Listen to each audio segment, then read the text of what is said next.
Caitlin Clark never asked to become a political symbol. Yet Trump's allies have chosen her anyway, pulling the Indiana Fever superstar into the heart of America's latest and most intense sports culture war. This week, a group of nearly a dozen Republican lawmakers, led by Texas Representative August P. Pfluger, sent a pointed letter to the WNBA. They demanded the league become accountable for protecting Caitlin Clark from what they described as potentially racially motivated physical attacks by opposing players. The letter implied that hard fouls against the white guard could be driven by race, and even raised the possibility of a civil rights lawsuit enforced by the Department of Justice. This dramatic escalation represents yet another intervention by the current administration and its supporters into the world of professional sports. The timing is striking. Just days earlier, the White House released a lengthy 162-page report accusing the Smithsonian's National Museum of American History of anti-white activism. The report claimed museum exhibits were shaped by people who don't want you to love your country.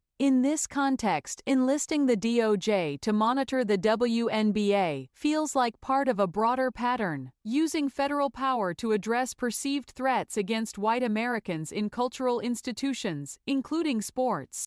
Caitlin Clark has spent the past several years as one of the most recognizable athletes in the world. A feisty, highly skilled guard known for her long-range shooting and competitive fire, she has transformed the financial landscape of women's basketball. Her arrival in the WNBA brought new viewers, massive media attention, and significant revenue growth to a league that had long struggled for mainstream traction. For decades, the women's game was dismissed by many as below the rim compared to the high-flying, dunk-heavy style of the NBA. Clark, following in the footsteps of Stephen Curry's revolution in the men's game, made the horizontal, skill-based style of play exciting and accessible especially to male fans who previously showed little interest. But success has brought complications. Clark became both a vehicle for growth and an avatar for deeper societal tensions around race, class, and gender. The WNBA has historically been a league with strong black and queer representation and a proud activist tradition. Players like Maya Moore, Sue Bird, and Renee Montgomery used their platforms for social justice, notably helping flip a Senate seat in Georgia through the Atlanta Dream's efforts.